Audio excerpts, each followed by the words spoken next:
இனியா வேலைக்கு போயிட்டு அவங்க வீட்டுக்கு போவாங்க. அவங்க வீட்டில் உள்ள சோஃபாவில் நிதிஷ் படுத்துக்கிட்டே கேம் விளையாடிக்கிட்டு இருப்பாரு. இனியா போயிட்டு காலிங் பெல் அடிப்பாங்க. யாரும் திறக்கிற மாதிரி தெரியலைன்னு அந்த டோரை தட்டி பார்ப்பாங்க. அப்போவும் யாரும் திறக்க மாட்டாங்க. நிதிஷ்க்கு பெல் அடிக்கிறாங்க அப்படிங்கிறது மட்டும்தான் தெரியும். யார் வந்திருக்கான்னு ஃபஸ்ட்டு தெரியாது. அதனால அவங்க அம்மாவை கூப்பிடுவார். அவங்க அம்மா அந்த டயத்தில் வரமாட்டாங்க. திரும்ப அதனால நிதிஷே எழுந்து வந்து திறக்கிறதுக்காக டோர் பக்கத்தில் வருவார். அப்போ டோரில் இருக்கிற சின்ன அந்த ஹோல் பக்கத்தில் கேமரா இருக்கும். அந்த கேமரா வழியே பார்த்தா இனியா நிற்கிறது தெரியும். இனியா தான் வந்திருக்கிறதுன்னு தெரிஞ்சதும் டோரை திறக்காமல் திரும்ப போய் சோஃபாலே உட்காந்துக்குவார். இனியா திரும்பவும் காலிங் பெல் அடித்து பார்ப்பாங்க. யாருமே திறக்க மாட்டாங்க. அப்போ நிதிஷ்க்கு ஃபோன் பண்ணுவாங்க. ஃபோனை கட் பண்ணிடுவார் நிதிஷ். அதனால இனியா ஒரு கேப் புக் பண்ணிட்டு அவங்க அம்மாவோட ஹோட்டலுக்கு போயிடுவாங்க. பாக்கியா இனியாவை பார்த்ததுமே, வா இனியா வா வா, நீ வேலைக்கு போயிட்டு வந்ததும் நான் வீட்டுக்கு போயிட்டு உனக்கு கால் பண்ணலான் இருந்தேன், நீ ஏன் வந்துட்ட பாரு, நேராக வேலைக்கு போயிட்டு இங்கே தான் வரியா அப்படின்னு சொல்லி கேட்டுட்டு பேசிக்கிட்டு இருப்பாங்க. காஃபி குடிக்கிறியா இனியா அப்படின்னு கேட்டதும் குடிக்கிறேன்னு சொல்லுவாங்க இனியா. அதனால செல்வியா காஃபி போட சொல்லிட்டு இவங்க உட்காந்து இனியா கூட பேசுவாங்க. முதல் நாள் வேலையெல்லாம் எப்படி இருந்தது என்ன ஏதுன்னு கேட்டுக்கிட்டு இருப்பாங்க. மசால் தோசை போட்டு தரேன், சாப்பிட்றியா இனியா அப்படின்னு கேட்பாங்க. இல்லைம்மா, எனக்கு சாப்பாடெல்லாம் வேண்டாம், நம்ம வீட்டில் போய் எல்லாரும் ஒன்றா உட்காந்து சாப்பிடலாமே, ஒன்றா உட்காந்து சாப்பிட்டு ரொம்ப நாள் ஆயிடுச்சுமா, நீ தப்பா நினைக்கலன்னா நான் நம்ம வீட்லயே ஒரு நாள் மட்டும் தங்கலான் இருக்கேம்மா. உடனே அங்க எதுவும் பிரச்சனையான்னு கேட்காத, எனக்கு எந்த பிரச்சனையுமே இல்லை, எனக்கு தான் நம்ம வீட்டில் தங்கணும்னு ஒரே ஆசை, உன் கூட ஒரு நாளாவது ஸ்பெண்ட் பண்ணணும், கூட தங்கிட்டு காலையில எழுந்து நான் போயிடுறேன் அப்படின்னு சொல்லுவாங்க இனியா. உங்க வீட்டில் ஒன்றும் சொல்ல மாட்டாங்களா இனியா அப்படின்னு பாக்கியா கேட்பாங்க. அதுக்கு இனியா, இல்லம்மா எந்த பிரச்சனையும் இல்லை, எதுவும் சொல்ல மாட்டாங்க அப்படின்னு சொல்லிடுவாங்க.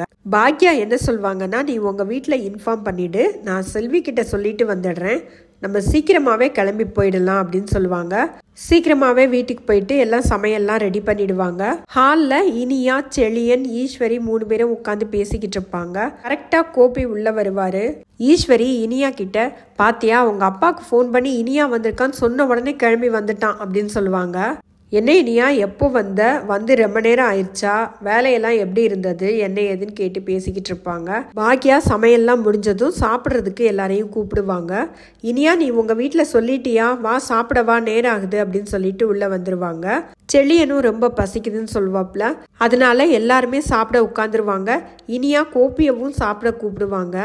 ஆனால் கோபி, நான் ஏற்கனவே சாப்பிட்டுட்டேன், நீங்கள் போய் சாப்பிடுங்க, நீ போடா நீ போய் சாப்பிடு அப்படின்னு சொல்லிடுவாரு. கோபி மட்டும் தனியாக உட்காந்துருப்பாரு. இனியா பாக்கியா கிட்ட, எனக்கு பிடிக்கும்னு பட்டர் சிக்கன் செஞ்சுருக்கியாமா, நல்லா இருக்கு அப்படிம்பாங்க. பாக்கியாவும், வச்சுக்கோடா உனக்காக தான் செஞ்சேன், வச்சு சாப்பிட்றா அப்படின்னு சொல்லி சாப்பிட சொல்லுவாங்க.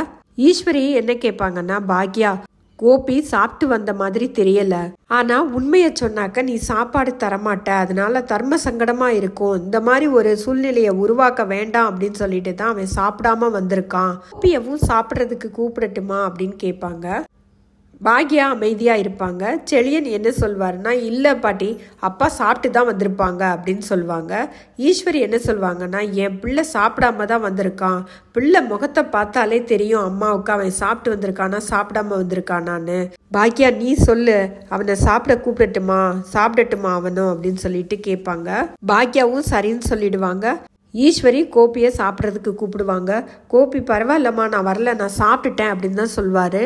ஈஸ்வரி என்ன சொல்லுவாங்கன்னா, பாக்யா தான் சாப்பிட்றதுக்கு வர சொன்னா, நீ வா அப்படின்னு சொல்லிட்டு கூட்டிட்டு வந்து உட்கார வச்சு சாப்பாடு போடுவாங்க.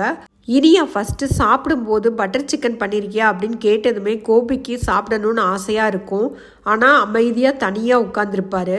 இப்ப பட்டர் சிக்கனை டேஸ்ட் பண்ணதும் ரொம்ப சூப்பரா இருக்கும், அதனால நைஸ் அப்படிம்பாரு. உடனே பாக்யாவும் தேங்க்ஸ் அப்படிம்பாங்க. இவங்க 2 பேருமே பேசிக்கிறது ரொம்ப கம்மியா இருந்தாலுமே இதுக்கு இடையில உட்கார்ந்துருக்கிற ஈஸ்வரிக்கு அவ்வளோ சந்தோஷமா இருக்குங்க. கோபி பாக்யாவுக்கு நிறையவே கொடுமை பண்ணியிருக்காரு. ஆனாலும் கூட அவர் மனம் மாறி வந்ததுக்கு அப்புறமா கோபியும் பாக்யாவும் சேர்ந்தா நல்லா தாங்க இருக்கும். ஜெனி இனியா கிட்ட, உங்க வீட்டில் சாப்பாடெல்லாம் எப்படி இருக்கும் இனியா அப்படின்னு கேட்பாங்க. அதுக்கு இனியா, எங்க வீட்டில் சாப்பாடு நல்லா தாங்க இருக்கும், ஆனா அம்மா சமைக்கிற மாதிரி இருக்காது, அம்மா சாப்பாடு தான் சூப்பர் அப்படின்னு சொல்லுவாங்க. அதுக்கப்புறம் எல்லாம் சாப்பிட்டுட்டு போயிடுவாங்க. கோபியும் அவங்க அம்மாவும் ஹாலில் உட்காந்து பேசிக்கிட்டு இருப்பாங்க. கோபி ஈஸ்வரியை வீட்டுக்கு கூப்பிட்டுக்கிட்டு இருப்பாரு. அந்த நேரத்தில் தான் நிதிஷோட அப்பா சுதாகர் அவருக்கு கால் பண்ணுவார். காலையில வேலைக்கு போன இனியா இன்னும் வீட்டுக்கு வரவே இல்லை. ஃபோன் பண்ணினா எடுக்கவும் இல்லை. அதான் சரி உங்ககிட்ட கேட்கலான்னு கால் பண்ணேன் அப்படின்னு சொல்லுவாரு. கோபி என்ன சொல்வார்னா, சம்மந்தி இங்கே தான் இருக்காங்க, இனியா இங்கே தான் இருக்காங்க, அவங்கள காலையில கொண்டு வந்து விடுறேன். இனியா அவங்க அம்மா கூட இருக்கணும்னு சொன்னதுனால இன்னைக்கு நைட்டு இங்கே இருக்கட்டும், காலையில நான் கொண்டு வந்து விட்டுறேன் அப்படின்னு சொல்லுவாரு. சுதாகரோட ஒய்ஃபு ஃபோனை ஸ்பீக்கரில் போட சொல்லுவாங்க.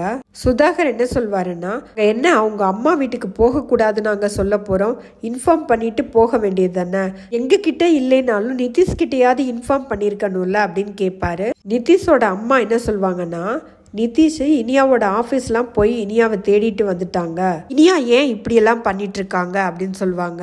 கோபி என்ன சொல்வார்னா, நான் காலையில இனியாவை கொண்டு வந்து டிராப் பண்ணிடுறேன்னு சொல்லிட்டு ஃபோன் வச்சிருவாரு.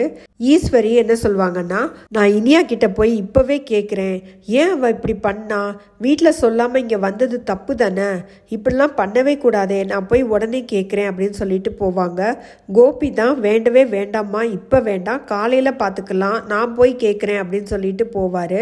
கோபி பாக்யாவோட ரூம்ல போய் தட்டுவாங்க. லேசா தட்டுவாங்க, அவங்க தூங்கிட்டு இருப்பாங்கன்னு சொல்லிட்டு.